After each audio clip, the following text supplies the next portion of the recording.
Is passed. Recording is in progress. Thank God for technology. Welcome to who are joining us in our online views. Gratefully, I ask our co-chairs, Kim Collins and Gail Matthews Ginatali, to present the Stewardship Committee report. Hey, everybody. We're online. Here. Something is wonderful is happening. Where might our stewardship take us? Something wonderful is happening. Where might our stewardship take us? Those were the feelings that we entered into stewardship with this year. And why? Because we already had a magical moment. Our magical moment was that within the first several months of those ministries together, we raised enough money to be able to completely refit the church with very high quality AV. Now, that could be about technology, but really is about belonging. That really is being a part, that is really saying we are transcending the walls of our parish to ensure that people who are online are having the rich kind of experience that we are. We are doing it so that Brett can come in and say, welcome, and you can see him. And I'm not running up here. It takes us. And so this year, our theme, belonging and inclusion, keystones to flourishing. And that was our theme. And before we give the numbers, which Kim's kind of like on that part, I would be remiss if I didn't thank very much Margaret and Lisa. Where are you, Lisa?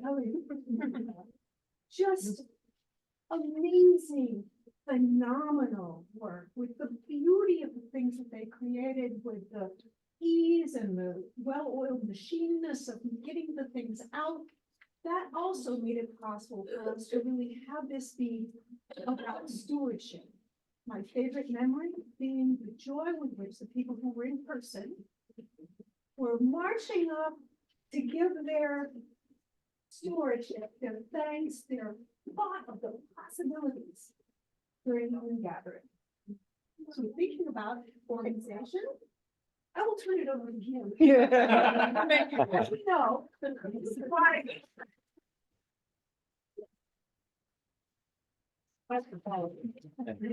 I'm going to talk about the numbers, but I have to say, the numbers this year, phenomenal, awesome. Thanks to every one of you. Thank you. We had one goal, one of our major goals was to be able to bring Brett on full time. And in order to do that, Keith, our co-warden, had crunched some numbers and said, we need to raise $35,000 more than we did last year in stewardship to do that. Well, we raised $67,000 more than we did last year. Woo!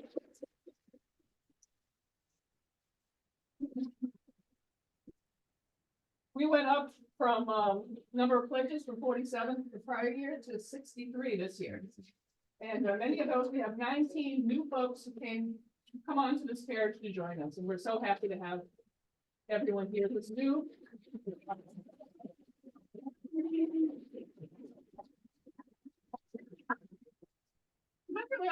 I think we wanted to say about the numbers, we wanted to just keep this moving along, but it's so great to have been participating in this pledge drive this year.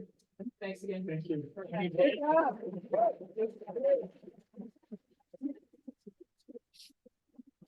Are there any questions for Kim or Gail? Any questions? May I have a motion to accept the Stewardship Committee report as given? Tim, second. Second. Any dialogue? All in favor? Any opposed? The motion has passed.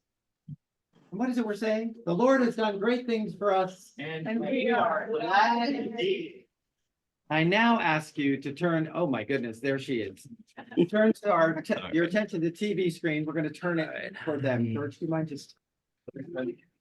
This is our beloved treasurer, Amy, who had her knee replaced, and yet she is joining us.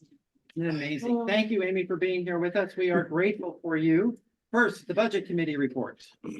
Sure. Well, first I wanted to say thank you to everyone who's been such great support and checked on me and brought over food and just really made me feel like, I have one big family there at Emmanuel. It's been really well appreciated by everyone in my household. So I'm actually going to take things a little bit out of order with the three reports. I'm going to start with the Finance Committee report.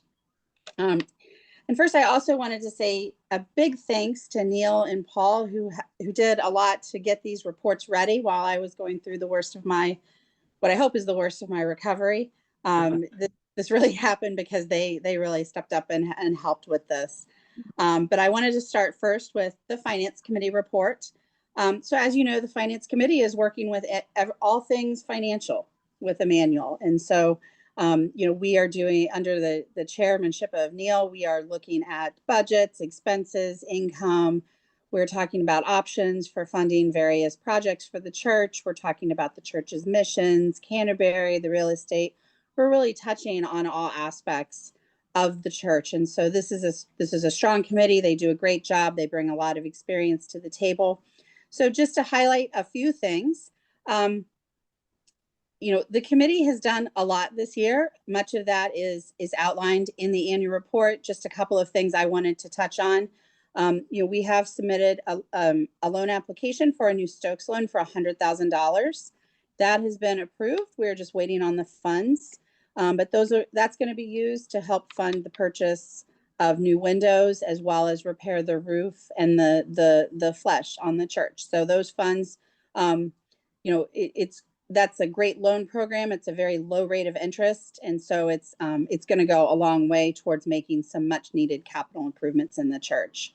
We also have worked a lot with Canterbury this year, talking about capital expenditures, and have drafted a new responsibility matrix that makes it a little clearer who is responsible for covering repairs as well as larger capital projects.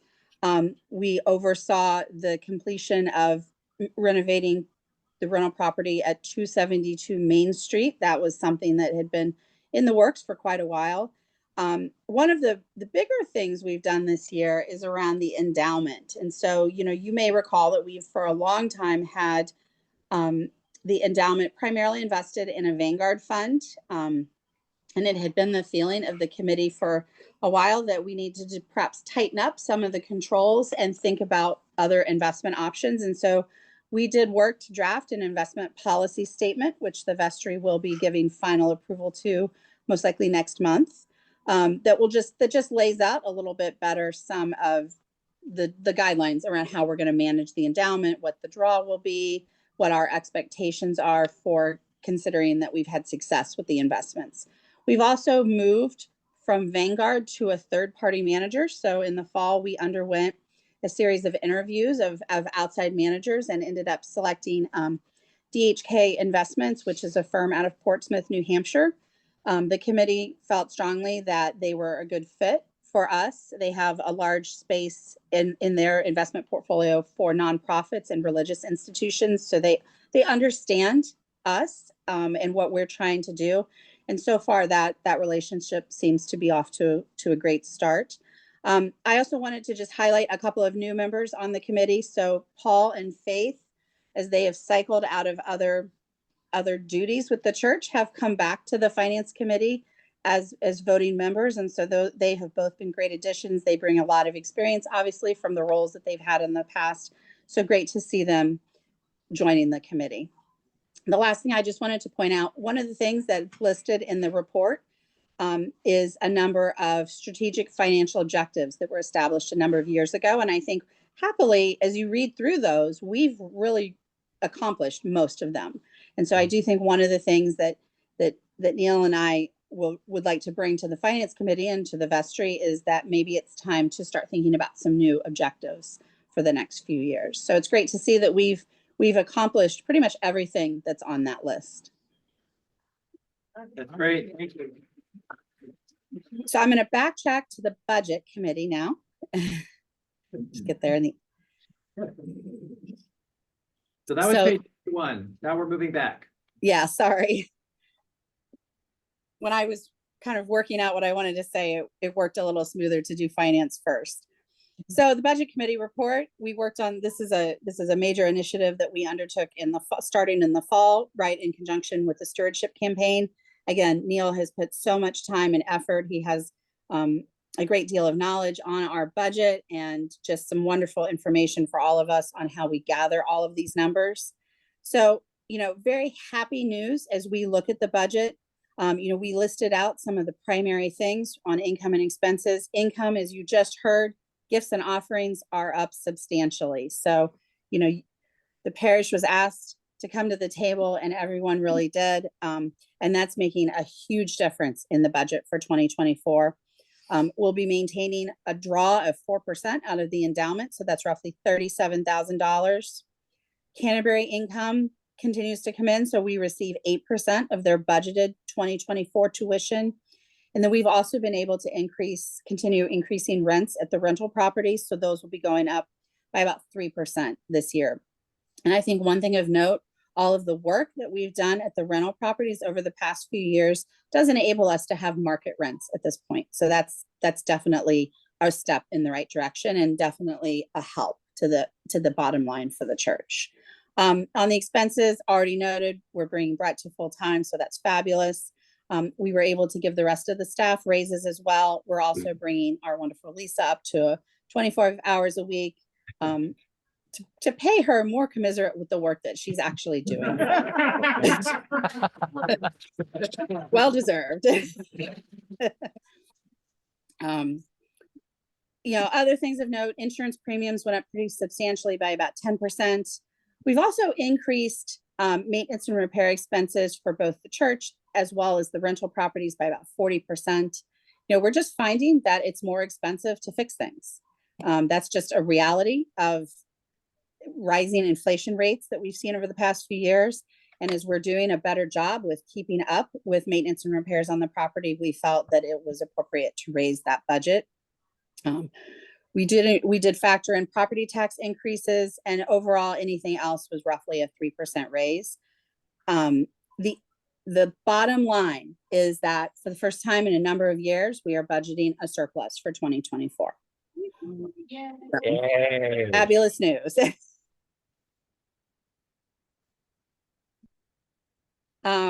If there's no questions about the budget, I'll move on to the treasurer's report. Sorry, one question, Tim? Yeah, hi, can you hear me?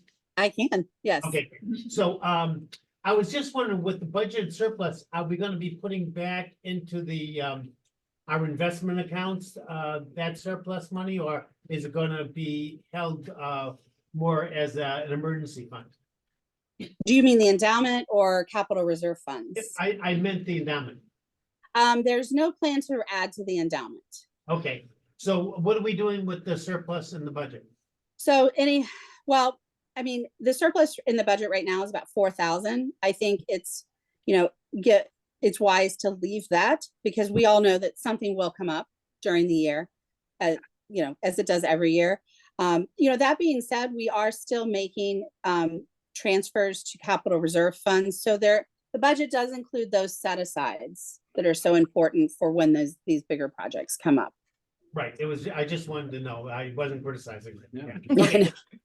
Great question. Thank you, Tim. Any other questions before she moves on? Great. Thanks, Amy. Okay, last one for me is the treasurer's report.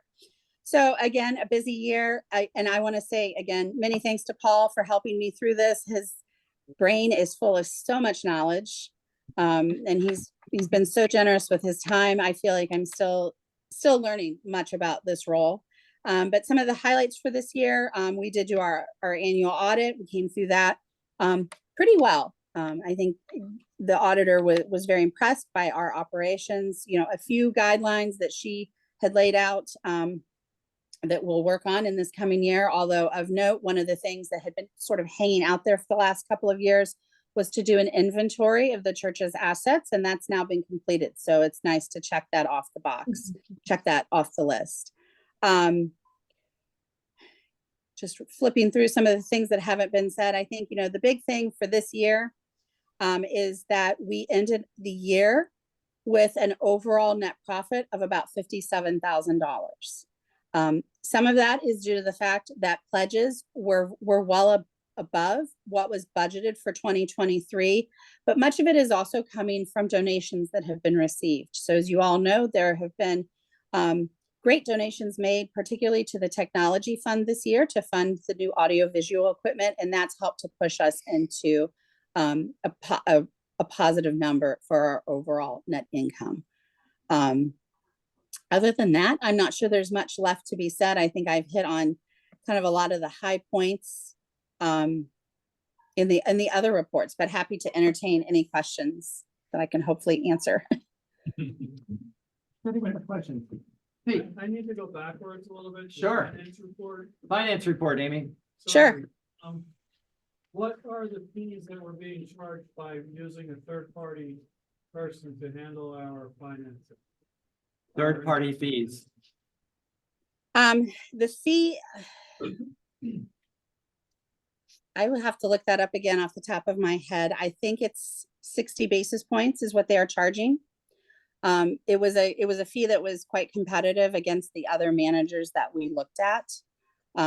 We do get something of a discount for being a religious institution as well. So that was another reason to do that, to go with them.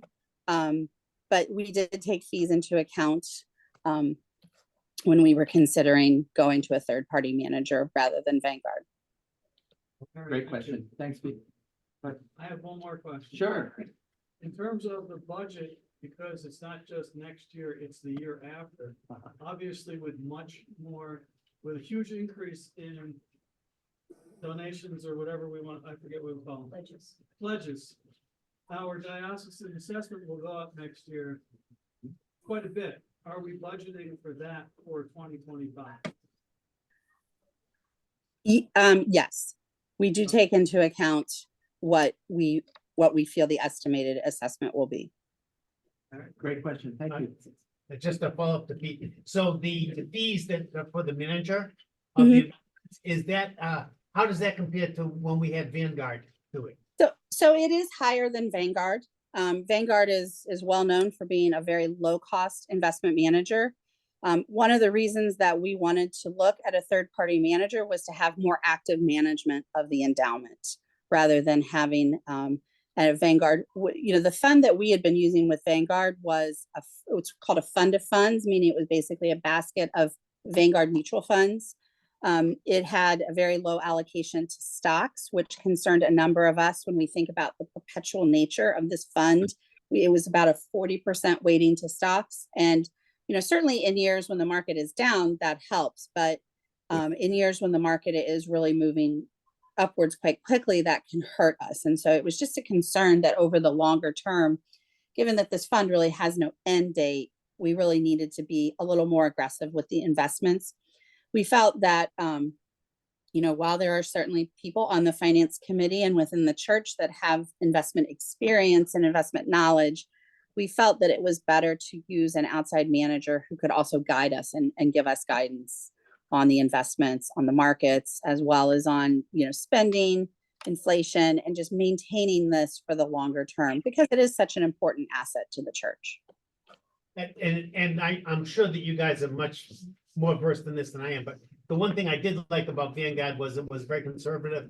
They're not going into Bitcoin the way a lot of the other ones are. And so I was just wanted to make sure that I'm sure you guys have already thought. Yeah. No, this is DHK. Actually, none of the ones that we looked at were doing anything really sort of off the wall. I think they all understood that we're a church. This is a perpetual fund that can be used for church operations. It can be used for capital expenditures. They all understood. I think that a firm that would be looking at more aggressive things like Bitcoin or, having maybe higher exposure to international stocks or something like that wouldn't be a good fit for us. So and that was one of the reasons that we talked to multiple managers, was to be sure that we were getting someone that understood who we were and what our goals were. Thank you. So yeah, no Bitcoin, don't worry. Carol. Thank you for all your hard work and putting all this together. I love reading financial reports, so it's kind of fun.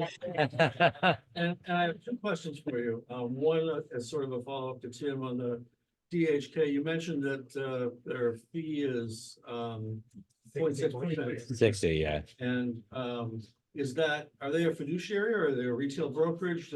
Is the fee charged per trade or a fee based on annual increased income? Sure. So they are a registered investment advisor. So they are monitored by the Securities and Exchange Commission. They go through a lot of hoops to maintain that registered investment advisor status. So that 60 basis points, which is 0.6% a year, that is based on the market value of the account.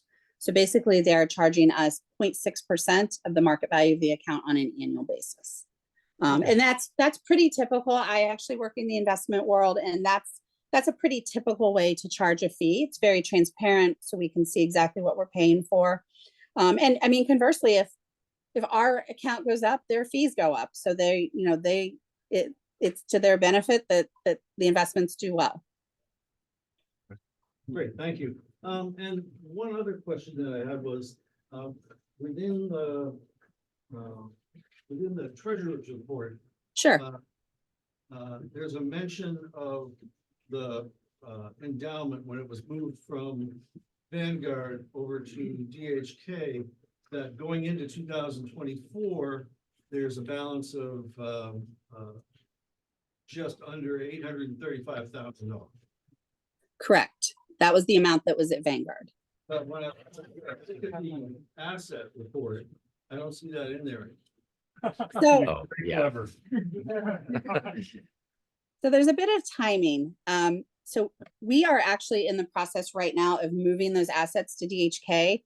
So because we do everything on a cash accounting basis, the check to DHK to fund our portfolio had been cut before 12/31, but had not cleared. So the account, unfortunately, with the way timing fell at year end, it was in limbo. So it's not showing up because it wasn't technically in either the operating account where we cut the check from or in the account with DHK. Great So question. As of Friday, though, that is It that is was now- now a deposit. Yeah. So Now they be a member of our church. Do we have any other questions for Amy? Yeah, the only thing, Amy, you just didn't respond to the previous question. So do they have a fiduciary duty to the church? Oh, yes, yes. Great, thank you. Great, good. So the budget doesn't require approval, but the treasurer's report does. It's a very odd thing about our bylaws. So, may I have a motion to approve the treasurer's report? Okay, great. Motion second. Any further discussion? All in favor? Any opposed? That motion is passed. Before we move forward, turn to, let's just say 13 or 21. Look at those names. These are people we want to think about what they have given our church. Neil Adams, Audra Bartz, Doug DiNatale, Amy Forsythe, Faith Hodgkins, Jan Lynn Murphy, Paul Laspina, Andrea Sullivan, and that's, I think, it. We take a deep breath, think about them, and would you applaud their service to us?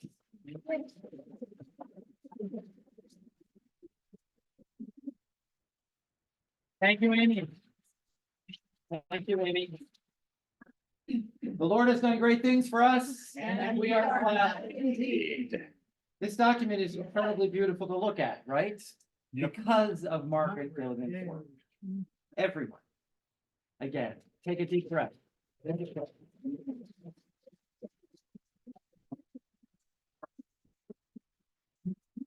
As she would jump to say, I will now jump in and say, I want to acknowledge those who contributed to the thorough content of our report. Every committee chair and convener, when you read this, my brother in Texas read it when it first came out.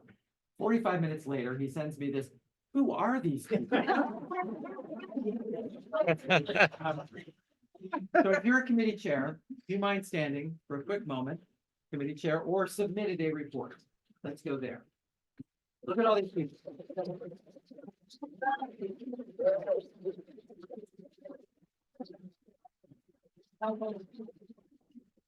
The Lord has done great things for us. And Glad indeed. Okay, now we move to the purple sheet that you should have, or to page 67, but this is a little bit easier to read.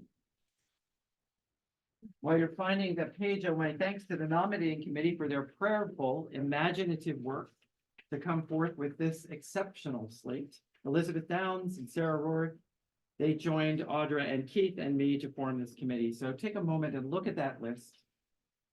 These are people who are offering themselves to God and to serving you for the flourishing of our parish. So please stand as I say your name. Kim Collins and Gail Matthews Di Natale as co-wardens. Dawn Jackson, completing Kim's vestry term, 2 more years. And our new vestry members, Nikki Nash McIsaac, back in the back. Deborah Plummer and Amy Walsh. Yay!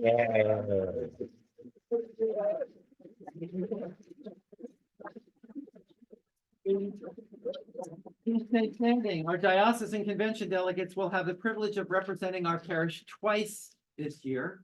In May, they will elect, representing us, elect our next presiding bishop. So they are Dawn Jackson, Andrea, where are you? Andrea Sullivan, please stand.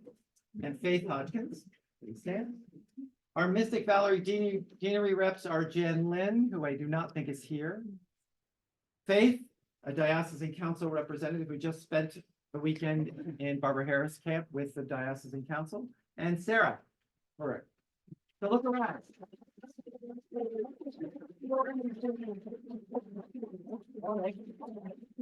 Current vestry members, Lauren, Barry, where are you? There you are. And George Holloman, thank you. Colleen, what is saying? So look around and memorize the faces of your new leaders. Whenever you have anything on your heart, of course you can come see me or talk to Lisa. Go to these people.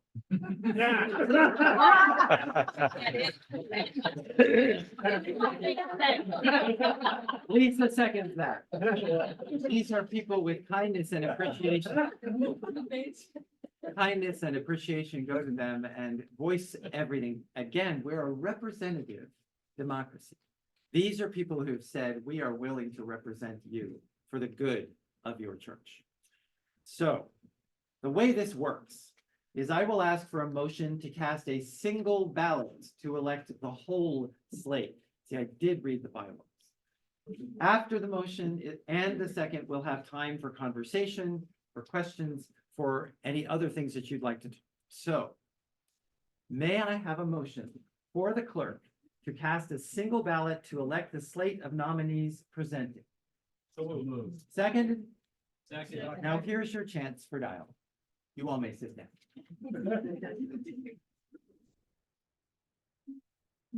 Truly, I love it. Isn't this a good year? Daryl. It has nothing to do with finance. If somebody is unable to fulfill their term, what is the process for replacing that particular person in that particular function? Such a great question. Sorry? I missed it. It's a joke.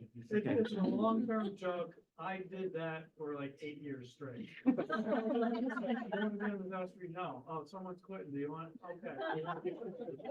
Well, my year was up. They said, oh, someone else just dropped off. Can you do that for 2 years? So you're basically volunteering, right? I'm here. Like a permanent sub. I'm so glad you asked the question, Daryl, because now Pete's on the vestry, the bench for the vestry forever. I love it. So actually, this did happen this past year, and the vestry decided not to fill that for the remaining 7 months or so until now. But they are able to, isn't that, am I correct, right? Yeah. They- We Mhm. are able to vote, go and find someone like Pete Yeah. who will fill out. Gail did that, actually. Her term was the felon. Yeah. I should have turned to the experts. But that's an intra-vestry function as opposed to having to bring it before the parish. Correct. and- Correct, yes, Correct. yeah. Mhm. Good question. Great question. Anyone else? Yeah. So, as you know, I contact a lot of you a lot. I So, love it. so now that we, of course, we have elected now, right, the new board. Not yet. Oh, no, okay, all right, so. Okay. Well, if- But yes, if- 2 when we seconds, do, hopefully we will. If we do. when we do. So I'll need email addresses and phone numbers so that I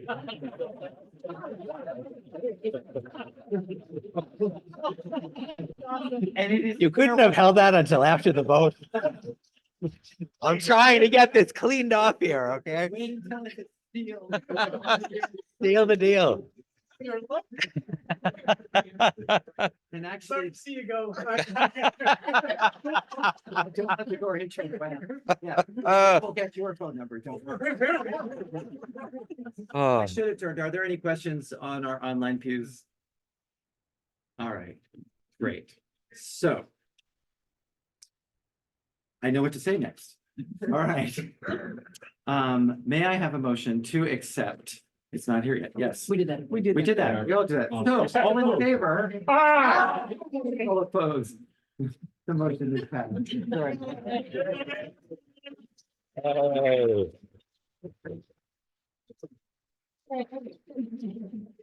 So you get to hear me talk for a few more minutes. I invite you to walk in my shoes. The Lord has done great things for me, and I am glad indeed. So I'll keep this as brief as I can. There are so many extraordinary people in this parish. My brother in Texas, that one of his comments was, how many of you serve on all of these committees? You'll do one and then you'll do another and another. How many common names there are as a sign of our health and commitment as a family. But I did narrow it down to 3 parishioners who changed the course of my life in this last year. Well, they changed our lives because they served you, the parish. Many of them have served, well, all 3 of them have served for over 2 decades in this parish. Their experiences of years and years of service informed how they helped bring me, the new guy, to chart a course for learning and indeed loving and serving you. Underneath all of their service, I discovered is a love for God and a desire to give themselves through God to us on behalf of God. And another characteristic they shared is their willingness to be honest with me. Some of you know that I asked the vestry to read Brown's book, Dare to Lead, which is a different kind of leadership, leading from vulnerability, authenticness, and honesty. And it's hard, because if you really do that, it means you're having honest conversations. As she says, clear is kind. And each one of these 3, each one of them have told me very hard truths, putting on the table some hard things to talk about and rumbling with me. It's not easy, but it's amazing when people do it. So that's the kind of honest love I want us to learn. Because I don't have time to regale you with all the ways they've served, I'm going to highlight things that were personal to me. Monday, March 7th was my first day. I invested the day in prayer and conversation with several people on our pastoral care list. That was my first day. The next day, after meeting with the Canterbury administration in the morning, my afternoon began with a meeting that literally changed the course of my first few months, indeed, of this whole last year. Denise Malin, there she is, came prepared to welcome, inform, and support me. And she's done that every week since that first meeting. Welcome, inform, and support. She often questions me seriously. And that is a very, very good thing. So I just have 2 more questions. It's great because they make me and all of us better, more faithful servants of God's purposes for each other. Our church as a whole is better because of Denise. So is our world. I often turn to her for advice. She's an expert on so many things in our parish, from years of serving on the Altar Guild, the Mission Commission, helping with the epistle, and countless fundraisers to help those in need. And that's her heart. Your heart.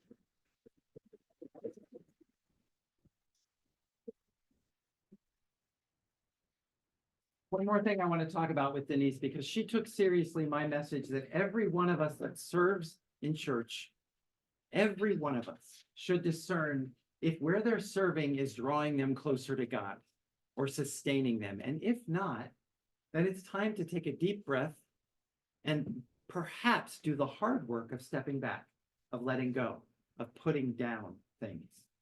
Denise stepped down as chair of the Mission Commission months ago. As she and I prayed about who might be the person to step up, she still continued to do the lion's share of the work, accepting that she was not the chair. It is a brave and courageous thing to do that when there's not an obvious person to follow in. Now, we're still praying about that. And a lot of that is because we're not quite sure, the best way to talk about this, of what the Mission Commission can be for us other than the stewards of all of our amazing food ministries. But I want her to know how much I respect that decision. As we look forward to the goodness of God in the next year, I am certain Denise will remain a visionary leader as we as a parish imagine our future together. Thank you, Denise. Thanks, Brett and all. Thank you very much. She has a gift here that I will make sure she gets. It will get to you. Thank you. Thanks. All right, so I don't know whether you can see this. What I want to ask you is, what do all of these things have in common? Oh.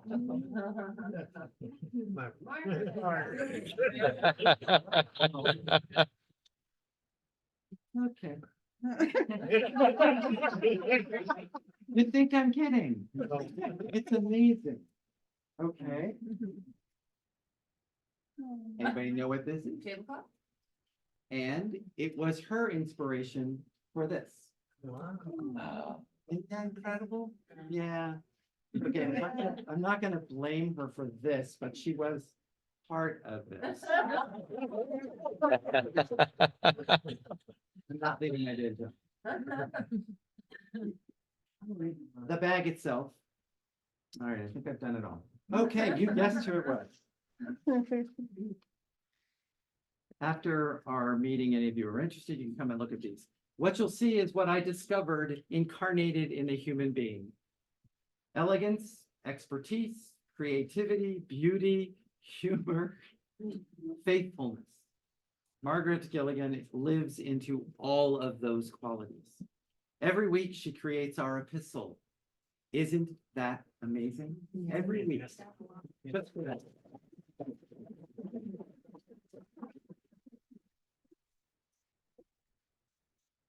She's in the room. And on top of that, she leads our communications committee and hospitality committee along with Catherine Adams.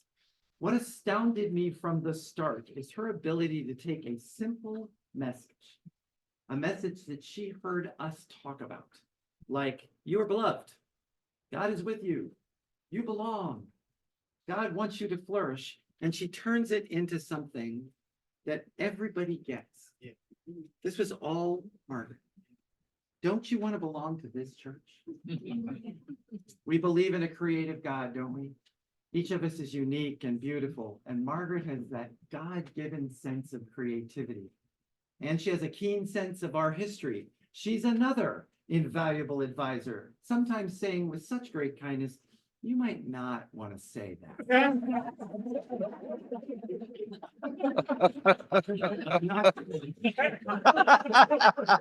Don't ask her what those mean.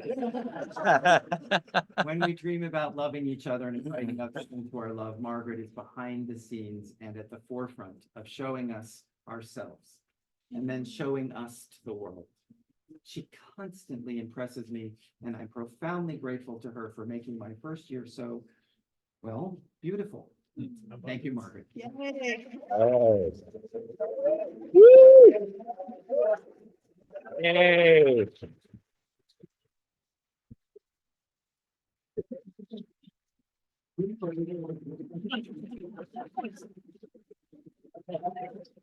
Woo! It was Palm Sunday last year. Where's Dave? It was Palm Sunday last year, our third Sunday worshiping together, our third Sunday. After this fantastic coffee hour, I was sitting right here with Dave Sullivan. I had asked him to tell me one hope for the parish that he loves. And in the course of this conversation, he points over there and said to a man I'd never met, that man probably knows more about the Bible than anyone in this church. That was my introduction to Neil Adams, the faithful, holy student of God. Like many of you, I knew Neil as the chair of the finance committee, the numbers guy, the policy and procedures guy. Indeed, one of the reasons I felt safe coming to this parish was knowing that he, along with Paul and Amy, were overseeing our finances. Did you know that just a few years ago, all of our various entities were mixed together in one accounting mess? It was these folk that pulled those threads apart so that we have a church and we have a Canterbury and we have a real estate that actually are accounting policies that make sense and are good for us, so we can know what's really happening. That was Neil and Paul and their crew. It was a Herculean task. Please do take the time to thank them for this, of where we are, because we cannot forget those in the past who shaped who we are today. We are beneficiaries of their sweat labor. Personally, at my request, Neil took on the task of helping me understand our budget, our processes, our procedures and policies. And you have in front of you, in what Amy just presented, one product of his massive commitment to our parish. The budget process is an all-consuming, one-year endeavor that requires constant monitoring. He's patient and prayerful and kind and thoughtful, alongside his expertise in management and budgets. Last Tuesday's finance committee was Neil's final as the chair. He will still be on the committee, but is handing over the reins to our capable treasurer, Amy Forsyth. One other personal comment about Neil. When I asked him to collaborate with me on the Psalms for Emmanuel that we did at Eastertide and then Psalms during the summer, I found out just how profound this man's love for the study and knowledge of God is. He is an inspiration and witness for me. He shared his heart with all of us, and it leads us deeper to a love of God. And my hope is that he'll continue helping us to learn about God we follow. I'm grateful to him for being my brother in Christ. Thank you, Neil. And I will be sure he gets his gift as well.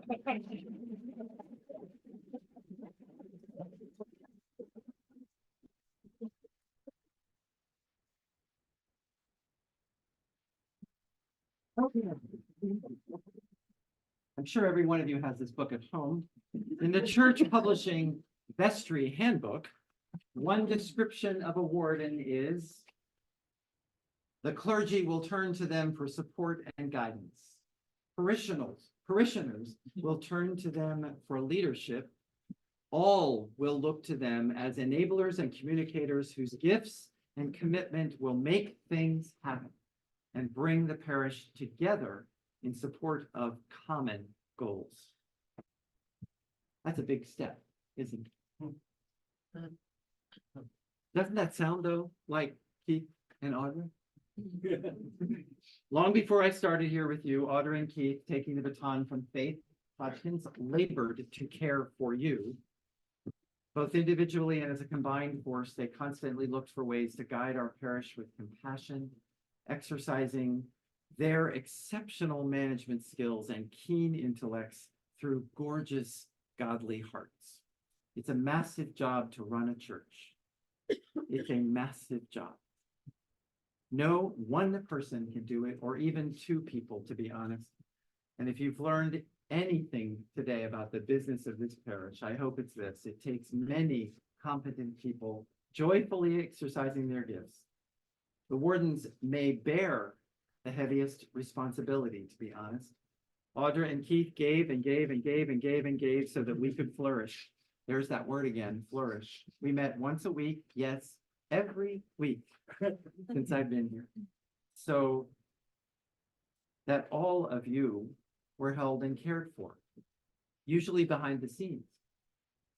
One mentor of mine told me that the warden's job is to make sure the rector is, well, okay, and has everything they need themselves to flourish. Audrey and Keith, every day, often multiple times a day, I thanked God for you. I constantly turned to you for guidance, sometimes with great ideas and a few times with ideas not so great, that you wisely sidelined, sometimes needing prayer support or pastoral care. You've done your jobs so well during a challenging time. You've done it with vulnerability and open-hearted kindness and skill. I'm a better priest,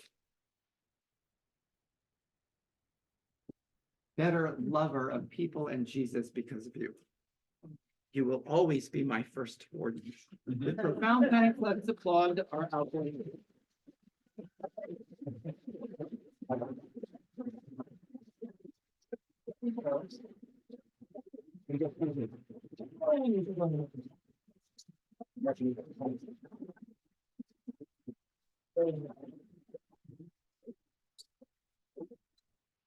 I'm gonna ask them to open because now you'll get to see.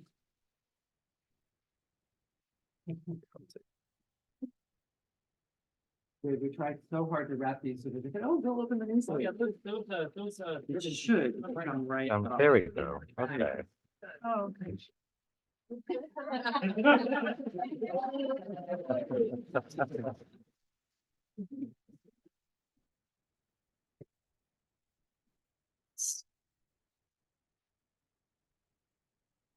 Oh, how lovely. Oh, good. Let me take. I was gonna say, let me show. Please don't buzz.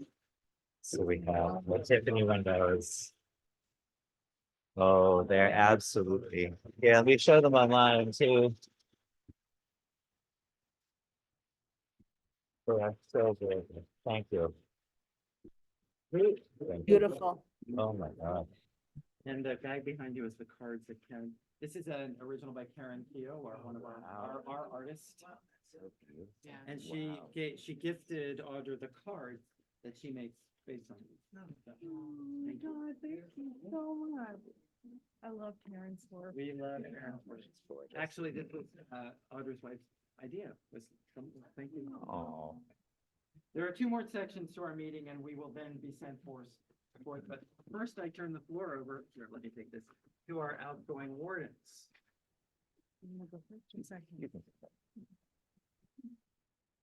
Oh, that's hard to follow. Okay. Wow, what a year. Yeah. And what a privilege to be a part of it. I am so grateful. So I have just some thank yous. I want to thank First Faith for asking me to take up the role of the co-warden 2 years ago. I had no idea at that time what it would be like. And anyways, I would come to learn and struggle and grow as a person, grow in my faith, and grow to love Emmanuel more than I already did. I just had no idea what that would do, but it's been quite a ride and I'm so grateful. And I also want to thank Faith for allowing me to make that precious phone call 1 year ago to Brett.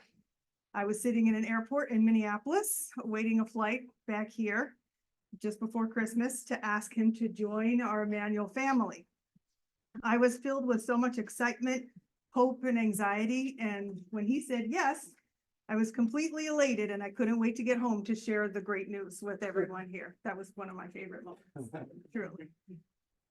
So little could I have known then what incredible joy, light, hope, optimism, and growth we would experience in just a very short time.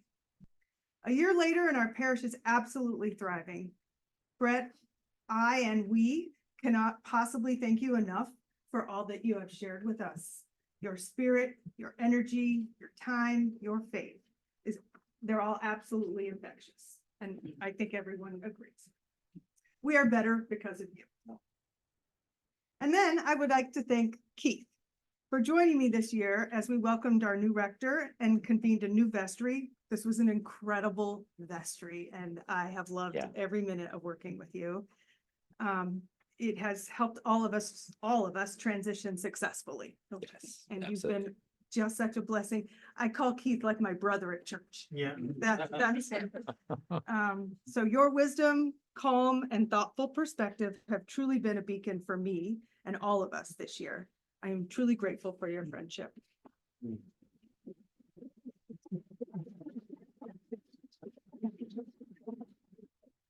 And then I also want to thank all of you, each and every single person here.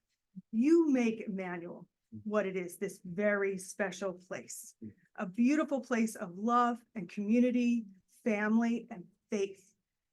We're not perfect. We struggle and we challenge each other. Sometimes we get lost, but we stay here with each other and support one another to keep our home healthy and safe and loving. You all matter, and I do really love all of you very, very much.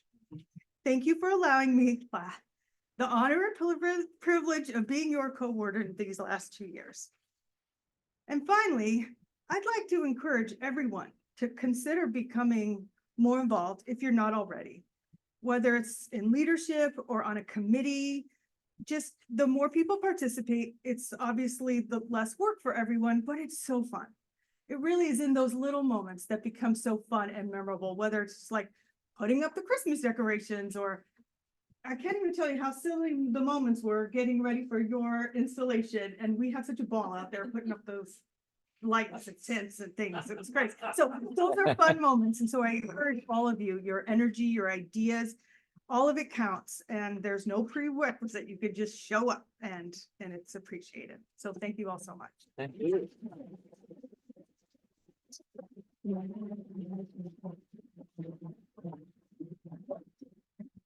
Well, that is certainly hard to follow.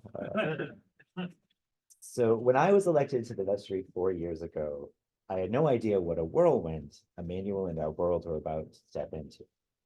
I had one vestry meeting in person in February before the world was plunged into solitude. All sorts of thoughts and decisions that would have been inconceivable before COVID were immediately thrust upon us. When the world reopens after 3 weeks, do you remember that? 3 weeks? Do we meet in person? What policies do we have for masks? How do we instruct people to keep a safe distance from each other and to sanitize when they're in church? How do we celebrate Christmas when we can't meet inside? And to top it all off, a perfect opportunity for our beloved Rector Matthew left us without a permanent. It was a difficult time and one that left some wounds. And at times, I really didn't know what would become of our small community. But today, I leave with the brightest of hope for our future. And there's one word that sums up my reason for this. You. All of you. And all the work that everyone here has done to keep us together and moving forward. When times were at their toughest, people banded together to keep our community strong, to support one another, and to keep the light of faith burning in all of us. I can't thank every single person who's made a positive impact on my vestry time, but there are a few that I'd like to offer some special thanks to. To Tim Green and Faith Hodgkins, thank you for being our wardens during what was likely the most trying time our church has experienced in recent history. Really, it was very difficult for them to do that.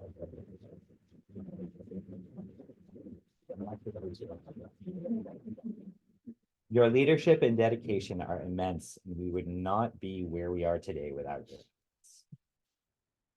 To Dave Sullivan and Nikki Nash McIsaac, thank you for all of your grueling work in leading a search committee that brought us an amazing and loving rector to our doorstep.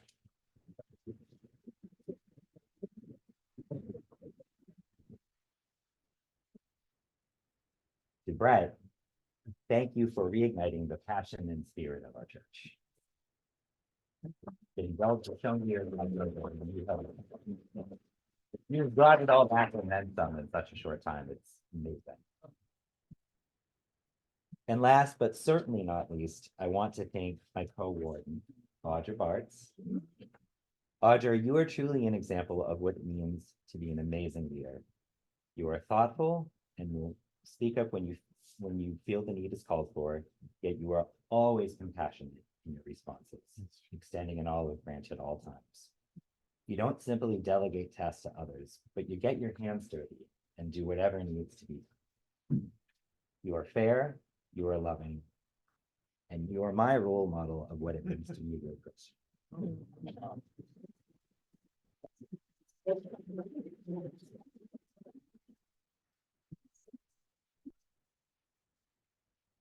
It has been my honor to serve this parish as a vestry member and a co-warden, and I look forward to ways to continue to serve. God bless you all.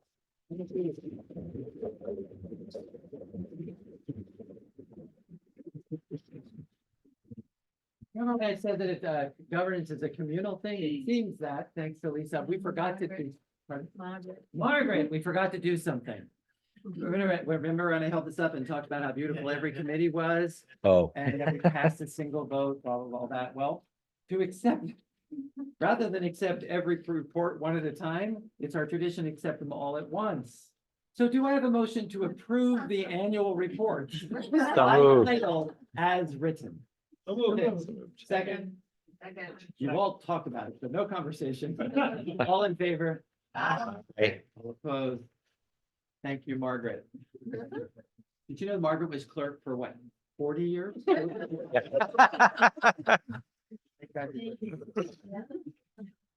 So before we adjourn, the annual meeting's rector's remarks is an opportunity to answer the question, what's happening here? And what is underway? I want to tell you where I have seen the activity of the Spirit in our parish. God is with us and working in us all. Think of all the places that we've seen God working. We have this new sound and video system that's radically changed how we hear and see each other. Thanks to the diligence of that technology committee, we have real online pews that are essential to our congregation. We're seen on WCAT. I walked into Brothers one day and they said, "Oh yeah, you're the priest." And there I was. That's on the screen. I wasn't in the collar and they're like, "You're the new priest."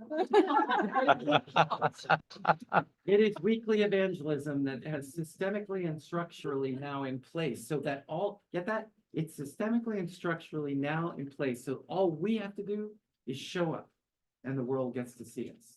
It's really very powerful. Let's remember and celebrate this and not take it for granted. I'm excited too at the opportunities that this brings that I don't think we've touched yet.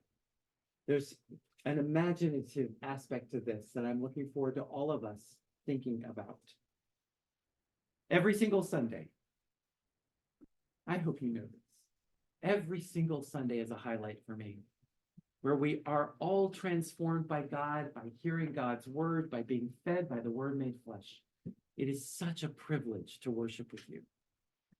We've had some unique services, the visitation from Bishop Carroll, the baptisms of Brendan, Piper, and Liam, and next week, Camilla Sophie Russo de Souza.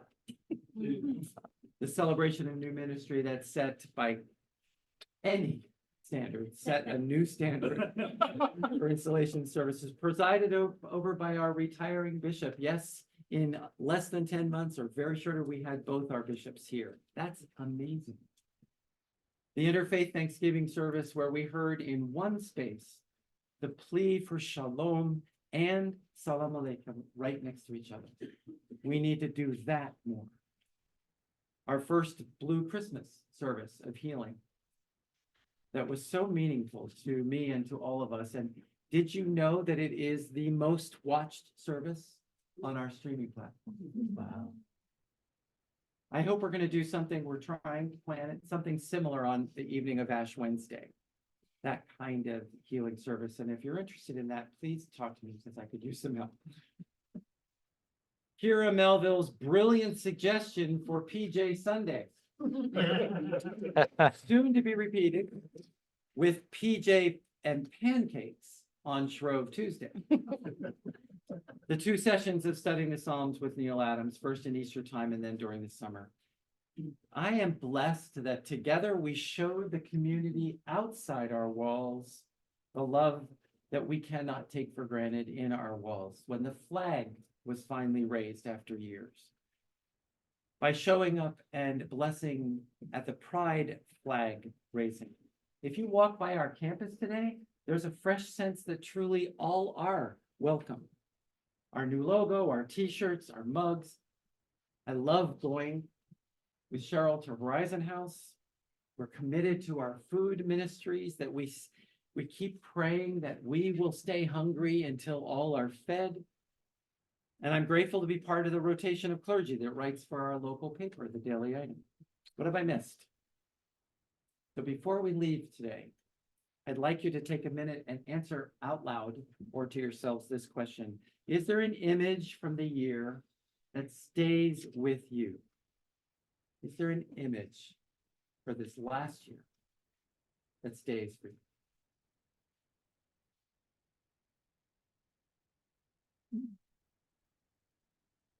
Cheryl.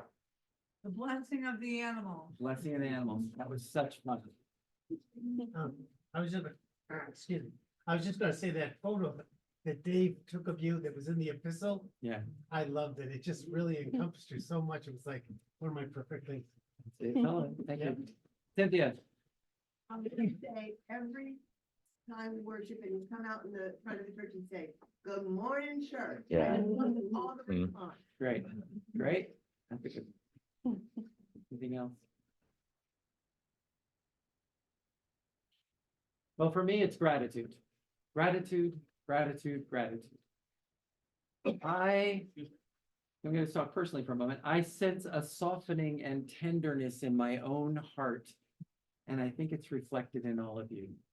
I'm profoundly grateful to God for each one of you. So, one more time before we go. The Lord has done great things for us. Indeed. We will sing our final prayer. Oh, yeah. No, we did that first?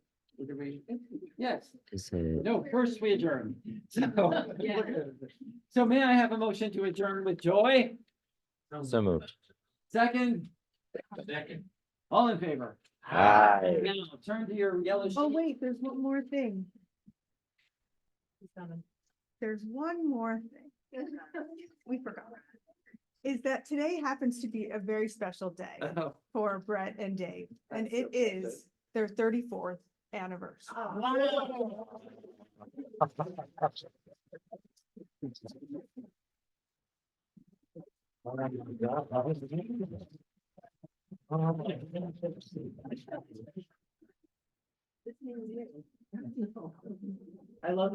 I whispered Amy, did you just, of course I did.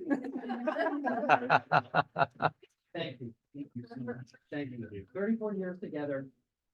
We are, oh, sorry. No, I will drop the cake.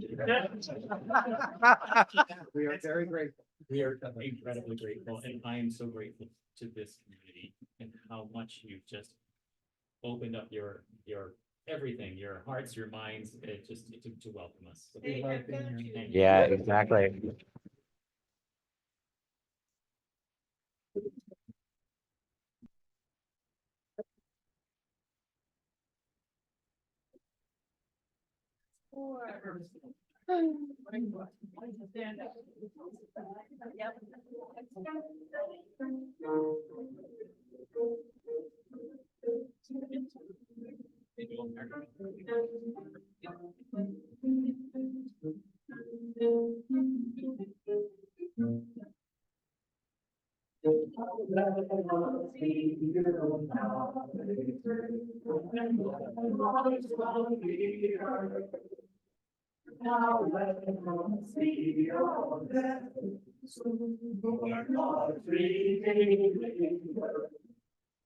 Oh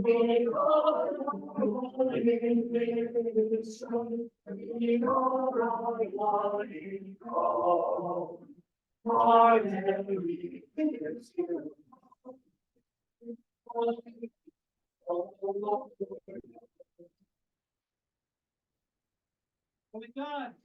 Yay.